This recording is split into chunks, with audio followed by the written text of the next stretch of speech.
क्योंकि आज मैं फिर चर्चा करने वाली हूँ प्रोटीन के बाद मिनरल्स के मिथक और ट्रूथ की।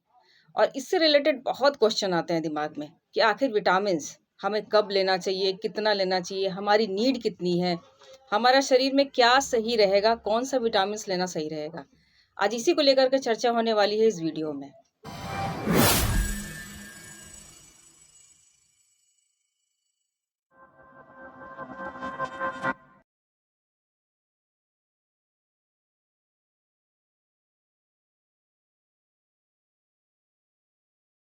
हाय फ्रेंड्स, और मैं गीता आज आई हूँ एक बहुत ही अनोखा सा वीडियो लेकर के। तो सबसे पहले जानते हैं कि आखिर विटामिन्स होते क्या है और ये क्यों हमारे शरीर के लिए ज़रूरी है।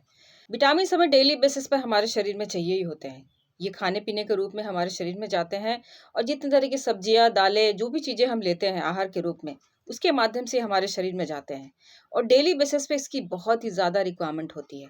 और जैसे जैसे इसकी कमी हमारे शरीर में होती है, तो बहुत तरह की चीज़ें या मुश्किलें हमारे शरीर में देखने को मिलती है।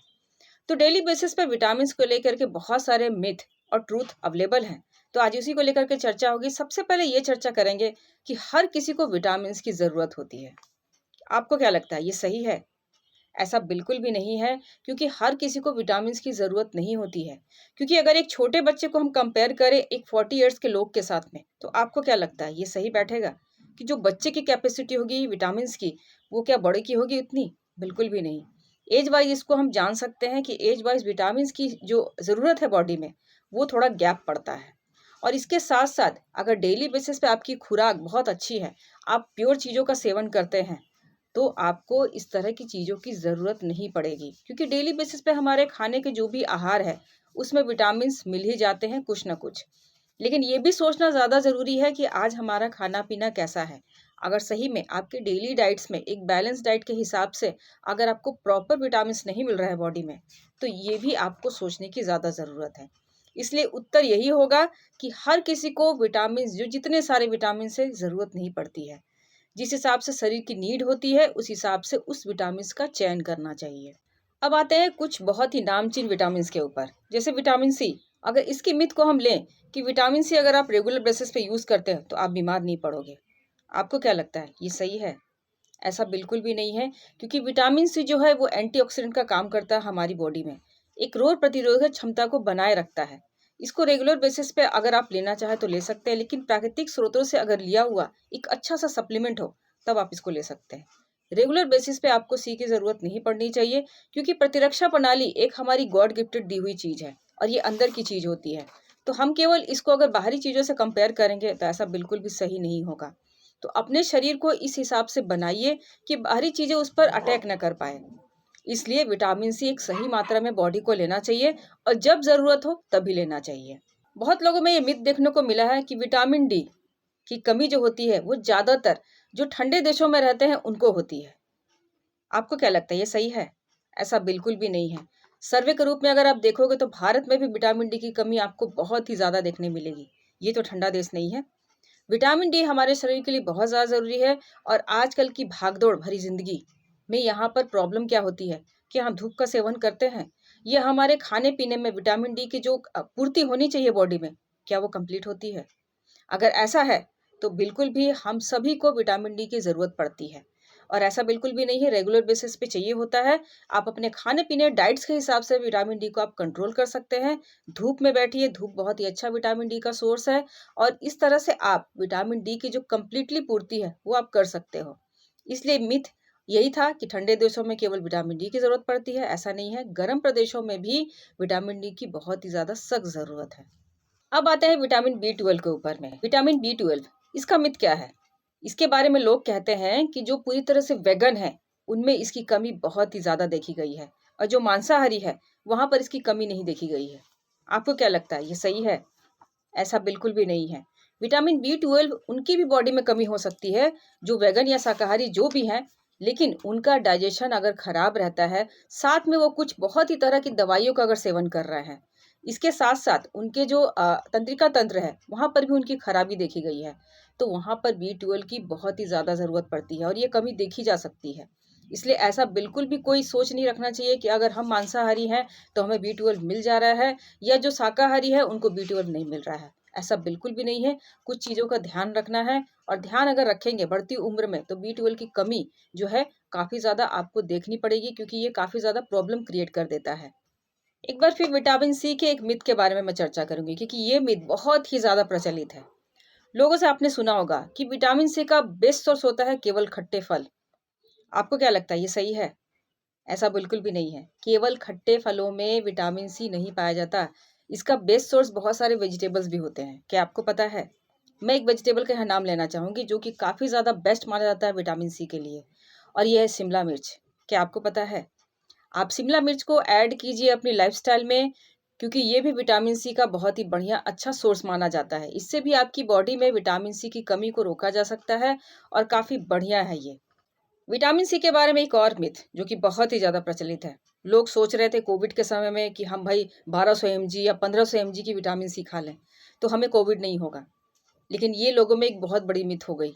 और सच्चाई ये है कि विटामिन सी पानी में घुलनशील विटामिन है और ये हमारी बॉडी में बिल्कुल भी स्टोर होकर नहीं रह सकती। वो आपके यूरिन या स्टूल के माध्यम से वो बाहर हो जाएगी। अगर हम इसको स्टोर कर पाते तो ज़रूर कुछ फ़ायदा होता, लेकिन ये स्टोर नहीं हो सकती है। इसलिए इसका फ़ायदा अगर लेना है तो एक्सटेंड रिलीज के साथ में वैसे वाले आप सप्लीमेंट का चयन कर सकते हैं जिसको हमारी बॉडी में धीरे धीरे वो रिलीज कर पाए, और इस तरह से हमारी इम्यूनिटी अच्छे से ज़्यादा समय तक बूस्ट हो पाए। और लेकिन ये भी आप कर सकते हो कि अच्छे सोर्स से आप लीजिए, जो कि वेजिटेबल से भी जो मैंने पहले बताया वो भी आप अपनी लाइफ में ऐड कर सकते हो। अगर ज़्यादा आप विटामिन सी का सेवन कर लेते हैं तो इससे आपकी किडनी पे असर पड़ता है और साथ में काफ़ी ज़्यादा दस्त भी होने लगते हैं। इसलिए इसका भी ज़रूर ख्याल रखिए। एक मिथ बहुत ज़्यादा प्रचलित है विटामिन डी को लेकर के। विटामिन डी जब हमारे दिमाग में आता है तो हम सोचते हैं कि अगर सही में विटामिन डी अगर ले रहे हैं तो हमें बोन रिलेटेड या जॉइंट रिलेटेड दिक्कतें नहीं होंगी। क्या ये सच्चाई है? बिल्कुल भी नहीं। केवल विटामिन डी आपके बोन और जॉइंट के लिए केवल उपयोगी नहीं होता है। इसके साथ साथ और भी चीज़ों का ऐड होना ज़रूरी है। इसके साथ साथ मैग्नीशियम, मैग्नीज, जिंक, इन सब का ये मिनरल्स है और इनका ऐड होना बहुत ज़्यादा ज़रूरी है, तब जाकर कैल्शियम आपका ये काम करता है। इसलिए सिंपल तौर से अगर आप केवल विटामिन डी लेते हैं तो ये बिल्कुल भी काम नहीं करेगा। विटामिन डी के साथ साथ इन सब का भी होना ज़रूरी है। अगर ये सप्लीमेंट के माध्यम से ले रहे हैं तो आप सप्लीमेंट भी ज़रूर चेक कीजिए कि केवल विटामिन डी तो नहीं है। इसके साथ साथ जो जो चीज़ें मैंने बताई कि वो इसमें ऐड है, अगर वो इसमें ऐड है तो वो बढ़िया है आपके लिए। केवल विटामिन डी आपके लिए बिल्कुल भी काम नहीं करेगा। इन सब चीज़ों का मिश्रण आपके सप्लीमेंट में होना ज़रूरी है। अब इतनी सारी बातें तो हो गई मिथ और ट्रुथ के ऊपर में। अब मैं बात करूंगी कि आखिर आप सप्लीमेंट का चुनाव कैसे करें। सबसे पहली चीज, एक विश्व स्तरीय और विश्वसनीय आपको एक कंपनी को चुनना होगा जिसका जो साल है मैन्युफैक्चरिंग का ये काफी ज्यादा हो चुका होगा।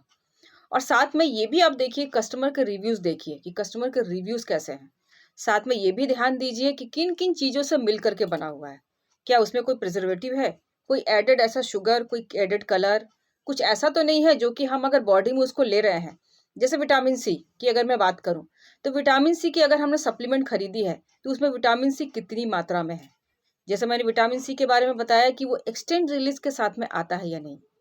ज़्यादा एमजी आपने तो ले लिया है, लेकिन मैंने भी बताया है कि बॉडी में हम स्टोर नहीं कर सकते विटामिन सी को। तो एक्सटेंड रिलीज वाली विटामिन सी का चयन कीजिए। जो बहुत ही ज़्यादा विश्वसनीय कंपनी है उसका चयन कीजिए। किन चीज़ों से मिल करके बना है, लेबल को देखिए, लेबल को चेक कीजिए। ये बहुत ही ज़्यादा ज़रूरी है। तो इन सब चीज़ों का अगर ध्यान रखेंगे आप तो एक सप्लीमेंट के रूप में एक बहुत अच्छी कंपनी को चुन करके आप सप्लीमेंट के रूप में आप अपनी बॉडी को दे सकते हैं जो एक डेली नीड्स पे विटामिन की ज़रूरत होती है। तो मैं यहाँ बात करने वाली हूँ एक बहुत ही औसम सी कंपनी के बारे में जिसका नाम है न्यूट्रीलाइट। और मैं हमेशा न्यूट्रीलाइट को ही बताती हूँ क्योंकि मेरा अपना पर्सनल एक्सपीरियंस है और काफ़ी लोगों के साथ मैंने इसको शेयर भी किया है। तो विटामिन्स की अगर बात करते हैं तो यहाँ जितने भी विटामिन्स हैं जो कि हमारी बॉडी में ज़रूरी होते हैं उसको लेकर के मैं बात करती हूँ, और मेरे पास बहुत ही औसम सा सोल्यूशन है। अगर विटामिन्स की मैं बात करूँ तो मैं बात करती हूँ न्यूट्रीलाइट के लेकर के। और ये है न्यूट्रीलाइट का बहुत ही औसम सा ब्रांड, और ये है न्यूट्रीलाइट का डेली प्लस, जिसमें 24 इसेंशियल विटामिन मिनरल्स दिया हुआ है जो कि हमारे डेली बेसिस पे जिस तरह की विटामिन की ज़रूरत पड़ती है वो इसके एक टैब में मिल जाती है। और साथ में ये प्लस है यानी गोटुकुला ऐड है जो कि हमारे स्ट्रेस लेवल को भी मैनेज करता है। अगर जो जो कुछ कुछ विटामिन का मैं अगर नाम बताना चाहूँ कि इसमें है क्या, इसमें है विटामिन ए, के, डी, ई, इसके साथ साथ विटामिन B1, B2, B6 और B12 का भी मिश्रण दिया हुआ है जो एक डेली बेसिस के नीड पे हमें चाहिए ही होता है। और सप्लीमेंट के बारे में मैंने आपसे बताया है कि चयन आपको कैसे करना है। तो ये जो प्रोडक्ट है, ये जो ब्रांड है न्यूट्रीलाइट, ये बिल्कुल भी खरा उतरता है, क्योंकि ये इस तरह की चीज़ों से मिलकर के बना हुआ है जो कि पूरी तरह से ऑर्गेनिक है। सीड से लेकर सप्लीमेंट तक न्यूट्रीलाइट खुद ही सारी चीज़ें करता है। कोई भी थर्ड पार्टी या सेकंड पार्टी बीच में बिल्कुल भी नहीं है, और किसी भी तरह का प्रिजर्वेटिव एडेड ऐसा कुछ भी इसमें नहीं दिया हुआ है जो कि हमारे हेल्थ के लिए बिल्कुल भी बुरा प्रभाव छोड़ के जाए। तो मैं तो भाई यूज़ करती हूँ, और काफ़ी लोगों को इस तरह के विटामिन्स के सप्लीमेंट्स मैंने दिए हुए हैं और काफ़ी ज़्यादा उनको लाभ मिला है। तो इस तरह से पूरी जानकारी मैंने दी है आपको मिथ और ट्रूथ के ऊपर, जो कि विटामिन से रिलेटेड है। कैसा लगा आपको ये वीडियो? और इस तरह के और भी वीडियोस आप देखना चाहते हो तो ज़रूर कमेंट करके बताइए। अगर आप मुझे पहली बार देख रहे हो मेरे यूट्यूब पर तो ज़रूर चैनल को सब्सक्राइब कीजिए, लाइक कीजिए और दबा करके शेयर कीजिए। इस तरह के ऑसम कंटेंट आपको ऑलवेज सबसे पहले मिलेंगे। बस तो कर लीजिए सब्सक्राइब, तभी तो आपको सबसे पहले नोटिफिकेशन मिलेगा ना। So keep watching and thank you.